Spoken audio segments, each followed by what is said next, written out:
ॐ भूर्भुवः स्वः तत्सवितुर्वरेण्यं भर्गो देवस्य धीमहि धियो यो नः प्रचोदयात्। ॐ चैतन्यं शाश्वतं शान्तं व्योमातीतं निरञ्जनं नादबिन्दुसमानीतं तस्मै श्रीगुरुवे नमः। ॐ सद्गुरुचरण कमलेभ्यो नमः। वन्दे भगवतीं देवीं श्रीरामं च जगद्गुरुं पादपद्मे तयोः श्रित्वा प्रणमामि मुहुर्मुहुः। परम पूज्य गुरुदेव परम वंदनीय माता जी के दिव्य संरक्षण में विराजमान ऑनलाइन दैनिक स्वाध्याय के आज के सत्र में आप सभी आत्मीय बंधुओं का बहुत बहुत स्वागत, बहुत बहुत अभिनंदन है साथियों। आइए भावपूर्वक आज के सत्र का हम सभी शुभारंभ करते हैं। चौथे अध्याय का स्वाध्याय हम लोग भगवत गीता का कर रहे हैं। कल हम लोगों ने साथियों छठवां श्लोक पढ़ा था, जिसमें भगवान अर्जुन से कहते हैं, मैं अजन्मा और अविनाशी स्वरूप होते हुए भी, संपूर्ण प्राणियों का ईश्वर होते हुए भी, अपनी प्रकृति को अधीन करके अपनी योग माया से प्रकट होता हूँ। ऐसा भगवान ने यहाँ पर बताया है। इसके संदर्भ में हम लोग बहुत विस्तार पूर्वक कल सुन चुके हैं। अपनी शक्ति को अपने अधीन करके अथवा अपनी शक्ति के द्वारा ही स्वयं को भगवान प्रकट करते हैं। इसके अंतर्गत विशेष बात में हम सब लोगों ने साथियों कल सुना था कि भगवान अपनी प्रकृति के द्वारा अवतार लेते हैं। जैसे अग्नि स्वयं कुछ नहीं करती, उसकी प्रकाशिका और दाहिका शक्ति ही काम करती है, उसी प्रकार भगवान कुछ नहीं करते, भगवान की शक्ति ही काम करती है। शास्त्रों में आता है कि सीता जी ने ही रावण को मारा, सब काम उन्होंने किए, राम जी ने कुछ नहीं किया, ऐसा वर्णन मिलता है। तो जैसे मनुष्य और उसकी शक्ति अलग नहीं है, उसी प्रकार भगवान और भगवान की शक्ति भी कैसे अलग हो सकती है। मनुष्य की शक्ति घटती है, बढ़ती है, पर परमात्मा की जो शक्ति है वो अभिन्न है और भिन्न भी है। दार्शनिकों ने भिन्न भी नहीं कहा है और अभिन्न भी नहीं कहा है भगवान की शक्ति को, वह अनिर्वचनीय है। जैसे भगवान कृष्ण की शक्ति को श्री जी, राधा जी के नाम से पुकारा जाता है। पुरुष और स्त्री दो होते हैं, ऐसे ही कृष्ण और राधा दो नहीं हैं। ज्ञान में द्वैत का द्वैत होता है। दो ज्ञान हो जाए तो दो मिट करके एक हो जाते हैं, अर्थात दो होकर भी एक हो जाते हैं।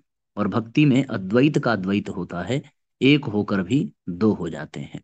जीव और ब्रह्म एक हो जाएं, ज्ञान, एक ही ब्रह्म के दो रूप हो जाएं, ये भक्ति है।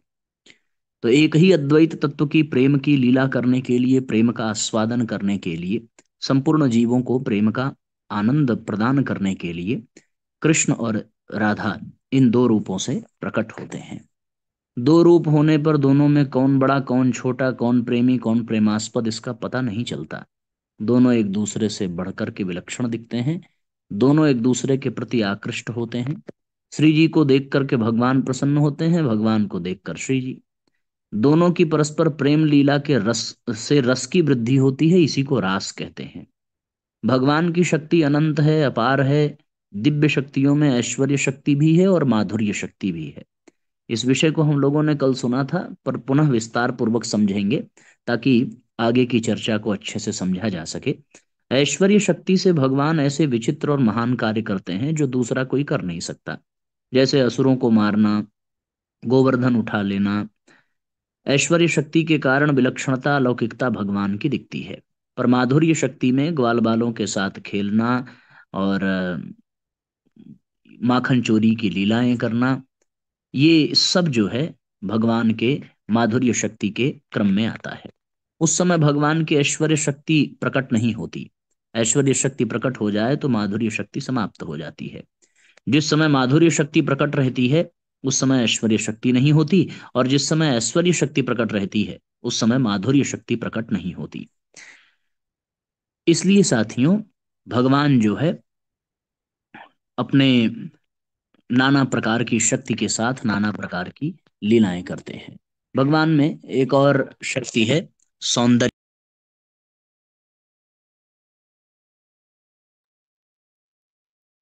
ये सौंदर्य शक्ति है। मथुरापुरवासिनी स्त्रियां भगवान के सौंदर्य को देख करके आपस में कहती हैं, इन भगवान श्री कृष्ण का रूप संपूर्ण सौंदर्य का सार है। सृष्टि मात्र में किसी का भी रूप इनके रूप के समान नहीं है। इनका रूप किसी के संवारने सजाने अथवा गहने कपड़ों से नहीं, प्रत्युत स्वयं सिद्ध है। इस रूप को देखते देखते तृप्ति भी नहीं होती, क्योंकि यह नित्य नवीन ही रहता है। समग्र यश, सौंदर्य और ऐश्वर्य इस रूप के आश्रित है। इस रूप के दर्शन बहुत ही दुर्लभ हैं। गोपियों ने पता नहीं कौन सा तप किया था, जो अपने नेत्रों के दान दोनों से सदा इनकी रूप माधुरी का पान करती रही।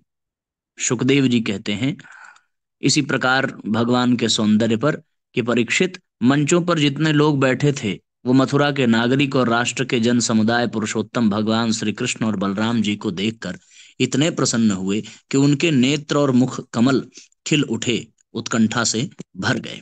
तो ये भगवान की सौंदर्य शक्ति भी एक है। इसी प्रकार श्री राम के सौंदर्य को देख करके विदेहराज भी अपने देह की सुधबुध भूल गए थे। मूरति मधुर मनोहर देखी, भयउ विदेहु विदेहु विशेखी। सहज विराग रूप मन मोरा, थकित होत जिमि चंद चकोरा। वन में रहने वाले कोल भील भी भगवान की सौंदर्य शक्ति को देख करके मुग्ध हुए थे। चित्र लिखे जनु जह तह ठाढ़े, पुलक शरीर नयन जल बाढ़े। भगवान के विग्रह की सुंदरता को देख करके प्रेमियों की बात ही क्या, राक्षस भी, खरदूषण भी चकित हो जाते हैं।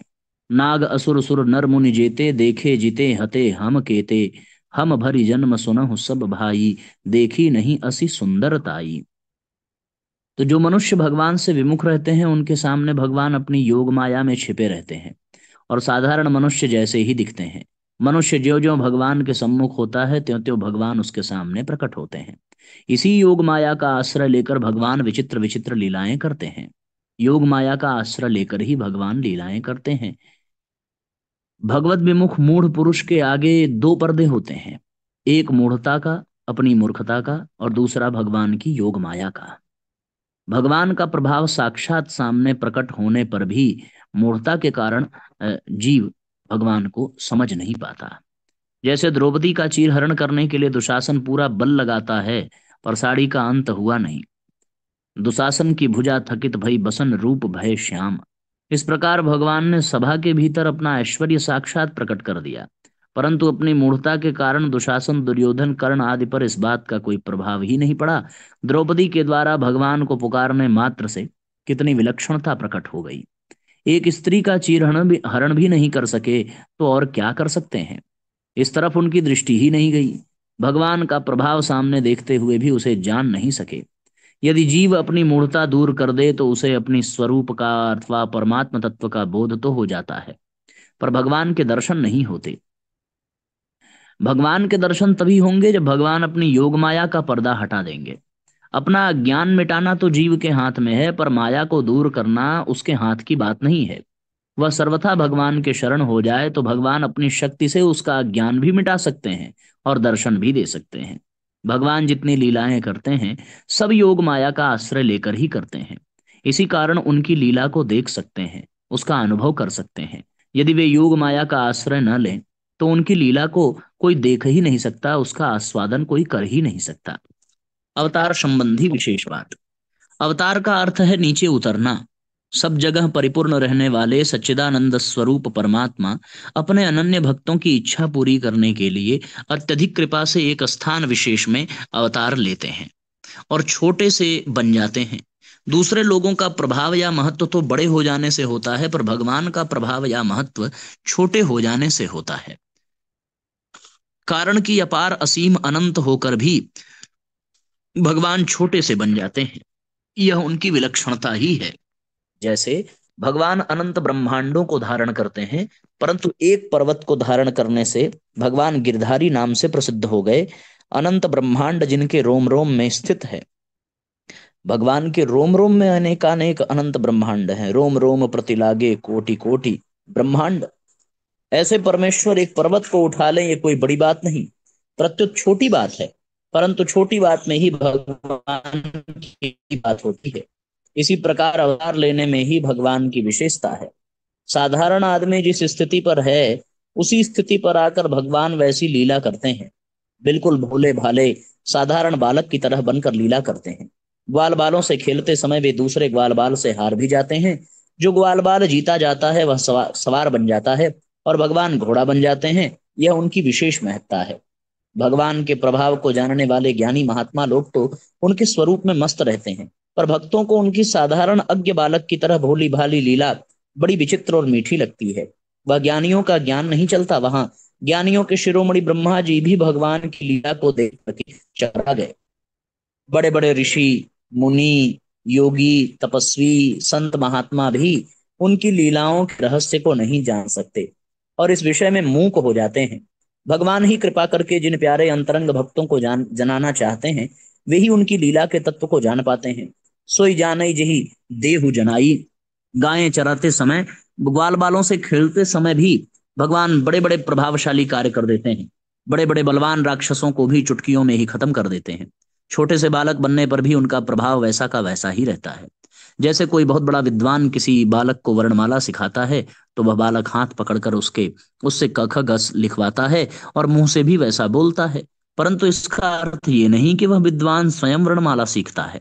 वह तो बालक की स्थिति में आकर उसे सिखाता है, जिससे वह सुगमता पूर्वक सीख जाए। ऐसे ही अनंत ब्रह्मांड नायक भगवान हम लोगों के बीच हमारे सामने आते हैं और हमारी तरह ही बनकर हमें शिक्षा देते हैं। उनकी बड़ी अलौकिक विचित्र विचित्र लीलाएं होती हैं, जिनका श्रवण पठन और गायन करने से भी लोगों का उद्धार हो जाता है। परिशिष्ट भाव है कि भगवान प्रकृति की सहायता से ही क्रिया करते हैं। इसीलिए सीता जी कहती हैं कि सब कार्य मैंने किए हैं, भगवान राम ने कुछ नहीं किया है। अध्यात्म रामायण बालकांड पहले अध्याय के 32वें 43वें श्लोक तक। परंतु भगवान मनुष्य की तरह प्रकृति के अधीन नहीं होते। प्रकृतिम स्वामधिष्ठाय, कारण कि भगवान के लिए प्रकृति पर नहीं है, प्रत्युत उनसे अभिन्न है। गीता 7वें अध्याय 4-5वां श्लोक। भगवान को प्रकृति में स्थित मनुष्यों के सामने आना है, इसलिए वे प्रकृति को स्वीकार करके प्रकट होते हैं, तभी मनुष्य उनको देख सकते हैं। अब भगवान आगे के श्लोक में अपने अपने अवतार का अवसर बताते हैं। यदा हि धर्मस्य ग्लानिर्भवति भारत, अभ्युत्थानम धर्मस्य तदात्मानं सृजाम्यहम्। हे भरतवर्षी अर्जुन, जब जब धर्म की हानि और अधर्म की वृद्धि होती है, तब तभी मैं अपने आप को आकार रूप से प्रकट करता हूं। धर्म की हानि और अधर्म की वृद्धि का स्वरूप है भगवत प्रेमी धर्मात्मा सदाचारी निरपराध और निर्बल मनुष्यों पर नास्तिक पापी दुराचारी और बलवान मनुष्यों का अत्याचार बढ़ जाना, तथा लोगों में सद्गुण सदाचारों की अत्यधिक कमी और दुर्गुण दुराचारों की अत्यधिक वृद्धि हो जाना। यदा यदा पदों का तात्पर्य है कि जब जब आवश्यकता पड़ती है, तब तब भगवान अवतार लेते हैं। एक युग में भी जितनी बार आवश्यकता और अवसर प्राप्त हो जाए, उतनी बार अवतार ले सकते हैं। उदाहरणार्थ, समुद्र मंथन के समय भगवान ने अजित रूप से समुद्र मंथन किया, कच्छप रूप से मंदराचल को धारण किया, सहस्त्रबाहु रूप से मंदराचल को ऊपर से दबाकर रखा, फिर देवताओं को अमृत बांटने के लिए मोहिनी रूप धारण किया। इस प्रकार भगवान ने एक साथ अनेक रूप धारण किए। अधर्म की वृद्धि और धर्म का ह्रास होने का मुख्य कारण नाशवान पदार्थों की ओर आकर्षण। जैसे माता और पिता से शरीर बनता है, ऐसे ही प्रकृति और परमात्मा से सृष्टि बनती है। इसमें प्रकृति और उसका कार्य संसार तो प्रतिक्षण बदलता रहता है, कभी क्षण मात्र भी एक रूप नहीं रहता, और परमात्मा तथा उनका अंश जीवात्मा दोनों संपूर्ण देश काल आदि में नित्य निरंतर रहते हैं। इनमें कभी किंचन मात्र भी परिवर्तन नहीं होता। जब जीव अनित्य उत्पत्ति विनाशशील प्राकृत पदार्थों से सुख पाने की इच्छा करने लगता है और उनकी प्राप्ति में सुख मानने लगता है, तब उसका पतन होने लगता है। लोगों के सांसारिक भोग और संग्रह में ज्यों-ज्यों आसक्ति बढ़ती है, त्यों ही त्यों समाज में अधर्म बढ़ता है, और ज्यों-ज्यों अधर्म बढ़ता है, त्यों ही त्यों समाज में पापाचरण, कलह, विद्रोह आदि दोष बढ़ते हैं।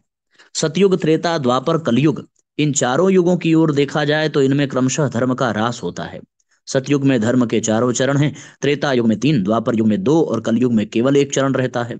जब युग की मर्यादा से भी अधिक धर्म का ह्रास हो जाता है, तब भगवान धर्म की पुनः स्थापना करने के लिए अवतार लेते हैं। जब जब धर्म की हानि और अधर्म की वृद्धि होती है, तब तब भगवान अवतार ग्रहण करते हैं। अतः भगवान के अवतार लेने का मुख्य प्रयोजन है धर्म की स्थापना करना, अधर्म का नाश करना। धर्म की हानि और अधर्म की वृद्धि होने पर लोगों की प्रवृत्ति अधर्म में हो जाती है। अधर्म में प्रवृत्ति होने से स्वाभाविक पतन होता है।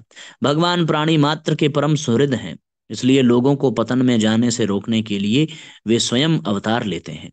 कर्मों में सकाम भाव उत्पन्न होना ही धर्म की हानि है, और अपने अपने कर्तव्य से च्युत होकर निषिद्ध आचरण करना ही अधर्म का अभ्युत्थान है। काम अर्थात कामना से ही सबके सब अधर्म पाप अन्याय आदि होते हैं।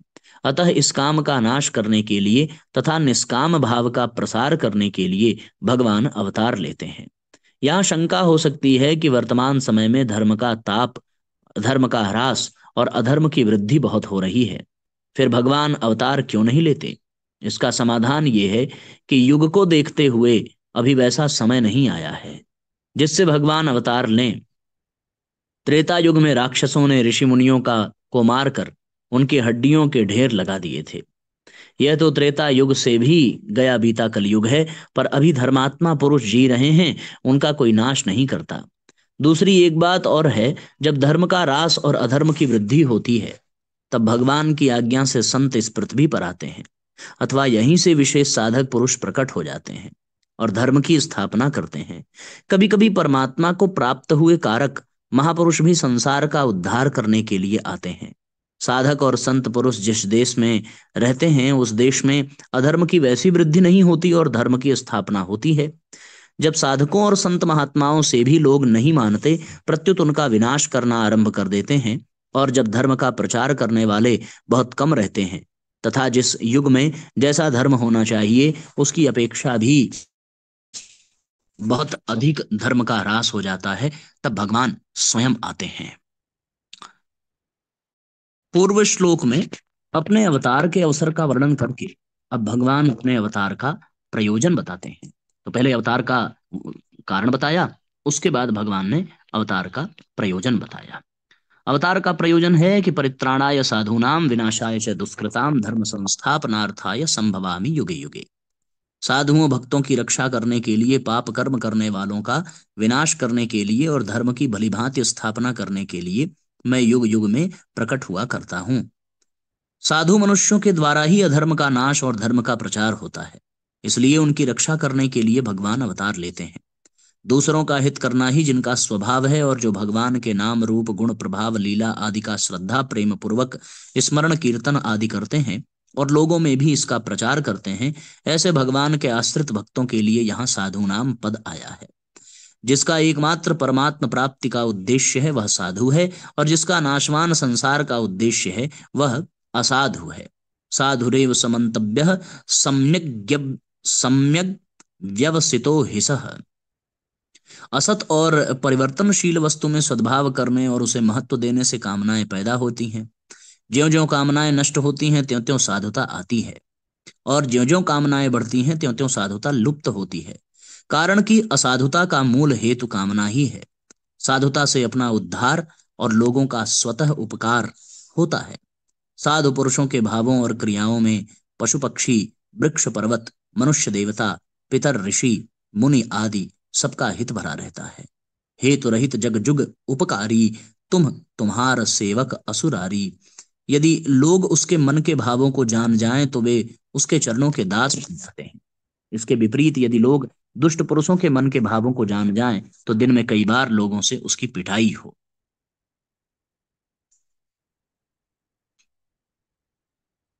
यह शंका हो सकती है कि यदि भगवान साधु पुरुषों की रक्षा किया करते हैं तो फिर संसार में साधु पुरुष दुख पाते हुए क्यों देखे जाते हैं? इसका समाधान यह है कि साधु पुरुषों की रक्षा का तात्पर्य उनके भावों की रक्षा है, शरीर धन संपत्ति मान बड़ाई आदि की रक्षा नहीं है। कारण कि वे इन सांसारिक पदार्थों को महत्व नहीं देते। भगवान भी इन वस्तुओं को महत्व नहीं देते, क्योंकि सांसारिक पदार्थों को महत्व देने से ही असाधुता पैदा होती है। भक्तों में सांसारिक पदार्थों का महत्व उद्देश्य होता ही नहीं, तभी तो वे भक्त हैं।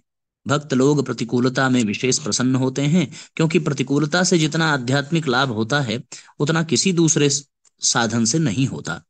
वास्तव में भक्ति भी प्रतिकूलता में ही बढ़ती है। सांसारिक राग आसक्ति से ही पतन होता है और प्रतिकूलता से वह राग टूटता है। इसलिए भगवान का भक्तों के लिए प्रतिकूलता भेजना भी वास्तव में भक्तों की रक्षा करना है। विनाशाय च दुष्कृताम, दुष्ट मनुष्य अधर्म का प्रचार और धर्म का नाश करते हैं, इसलिए उनका विनाश करने के लिए भगवान अवतार लेते हैं। जो मनुष्य कामना के अत्यधिक बढ़ने के कारण झूठ कपट छल बेईमानी आदि दुर्गुण दुराचारों में लगे हुए हैं, जो निरपराध सद्गुण सदाचारी साधुओं पर अत्याचार किया करते हैं, जो दूसरों का अहित करने में ही लगे रहते हैं, जो प्रवृत्ति और निवृत्ति को नहीं जानते, भगवान और वेद शास्त्रों का विरोध करना ही जिनका स्वभाव हो गया है, ऐसे आसुरी संपत्ति में अधिक रचे पचे रहकर वैसा ही बुरा आचरण करने वाले मनुष्यों के लिए यहाँ दुष्कृताम पद आया है। भगवान अवतार लेकर ऐसे ही दुष्ट मनुष्यों का विनाश करते हैं। शंका होगी कि भगवान तो सब प्राणियों में सम है और उनका कोई वैरी नहीं, समोहम सर्वभूतेषु न मे द्वेष्यः, फिर वे दुष्टों का विनाश क्यों करते हैं? संपूर्ण प्राणियों के परम सुहृद भगवान का कोई वैरी नहीं है, परंतु जो मनुष्य भक्तों का अपराध करता है वह भगवान का वैरी है। सुन सुरेश रघुनाथ स्वभाऊ, निज अपराध रिसाहि न काऊ, जो अपराध भगत कर करई, राम रोष पावक सो जरई। भगवान का एक नाम भक्त भक्तिमान। अतः भक्तों को कष्ट देने वाले दुष्टों का विनाश भगवान स्वयं करते हैं। पाप का विनाश भक्त करते हैं और पापी का विनाश भगवान करते हैं। साधुओं का परित्राण करने में भगवान की जितनी कृपा है में भी है। विनाश करके भगवान उन्हें शुद्ध और पवित्र बनाते हैं। संत महात्मा धर्म की स्थापना तो करते हैं, पर दुष्टों के विनाश का कार्य वे नहीं करते। दुष्टों का विनाश करने का कार्य भगवान अपने हाथ में रखते हैं। जैसे साधारण मलहम पट्टी करने का काम तो कंपाउंडर करता है, पर बड़ा ऑपरेशन करने के लिए काम सिविल सर्जन खुद करता है, दूसरा नहीं। माता और पिता दोनों समान रूप से बालक का हित चाहते हैं। बालक पढ़ाई नहीं करता है, उद्दंडता करता है, तो उसको माता भी समझाती है और पिता भी समझाते हैं। बालक अपनी उद्दंडता न छोड़े तो पिता उसे मारते पीटते भी हैं, परंतु बालक जब घबरा जाता है तब माता पिता को मारने पीटने से रोकती है। यद्यपि माता पतिव्रता है, पति का अनुसरण करना उसका धर्म है, तथापि इसका यह अर्थ नहीं कि पति बालक को मारे तो वह भी साथ में मारने लगे। यदि वह ऐसा करे तो बालक बेचारा कहाँ जाएगा? बालक की रक्षा करने में उसका पातिव्रत धर्म नष्ट नहीं होता, कारण कि वास्तव में पिता भी बालक को मारना पीटना नहीं चाहते, प्रत्युत उसके दुर्गुण दुराचारों को दूर करना चाहते हैं। इसी तरह भगवान पिता के समान हैं और उनके भक्त माता के समान। भगवान और संत महात्मा मनुष्यों को समझाते हैं, फिर भी मनुष्य अपनी दुष्टता न छोड़े तो उनका विनाश करने के लिए भगवान को अवतार लेकर खुद आना पड़ता है। अगर वे अपनी दुष्टता छोड़ दें तो उन्हें मारने की आवश्यकता ही न रहे। निर्गुण ब्रह्म प्रकृति माया ज्ञान आदि का विरोधी, प्रत्युत उनको सत्ता स्फूर्ति देने वाला तथा उनका पोषक भी है। तात्पर्य यह है कि प्रकृति माया आदि में जो कुछ सामर्थ्य है वह सब उस निर्गुण ब्रह्म की ही है। इसी तरह सगुण भगवान ने भी किसी जीव के साथ द्वेष वैर या विरोध नहीं रखते, प्रत्युत समान रीति से सबको सामर्थ्य देते हैं, उनका पोषण करते हैं। इतना ही नहीं, भगवान की रची हुई पृथ्वी भी रहने के लिए सबको बराबर स्थान देती है। उसका यह पक्षपात नहीं कि महात्मा को तो विशेष स्थान पर दुष्टों को स्थान न दें। ऐसे ही अन्न सबकी भूख बराबर मिटाता है, जल सबकी प्यास समान रूप से मिटाता है, वायु सबके प्राण वायु एक सी देता है, सूर्य सबको प्रकाश एक सा देता है आदि। यदि पृथ्वी अन्न जल आदि दुष्टों को स्थान अन्न जल आदि देना बंद कर दें तो दुष्ट जी ही न सकते हो। इस प्रकार जब भगवान के विधान के अनुसार चलने पर पृथ्वी अन्न जल वायु सूर्य आदि में इतनी उदारता समता है, तब इस विधान के विधायक में कितनी विलक्षणता उदारता समता होगी। वे तो उदारता के भंडार ही हैं। यदि विधायक और उनके विधान की और थोड़ा सा भी दृष्टिपात किया जाए तो मनुष्य गदगद हो जाए और भगवान के चरणों में उसका प्रेम हो जाए। भगवान का दुष्ट पुरुषों से विरोध नहीं है, प्रत्युत उनके दुष्कर्मों से विरोध है, कारण कि वे दुष्कर्म संसार का तथा उन दुष्टों का भी अहित करने वाले हैं। भगवान सर्व सुहृद हैं, अतः वे संसार का तथा उन दुष्टों का भी हित करने के लिए दुष्टों का विनाश करते हैं। उनके द्वारा जो दुष्ट मारे जाते हैं उनको भगवान अपने ही धाम में भेज देते हैं। यह उनकी कितनी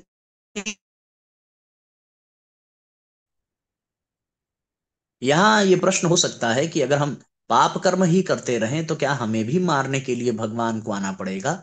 अगर ऐसी बात है तो भगवान के द्वारा मरने से हमारा भी कल्याण हो ही जाएगा। फिर जिनमें संयम करना पड़ता है, श्रम साध्य सद्गुण सदाचार का पालन क्यों करें? इसका उत्तर यह है कि वास्तव में भगवान उन्हीं पापियों को मारने के लिए आते हैं जो भगवान के सिवा दूसरे किसी से मर ही नहीं सकते।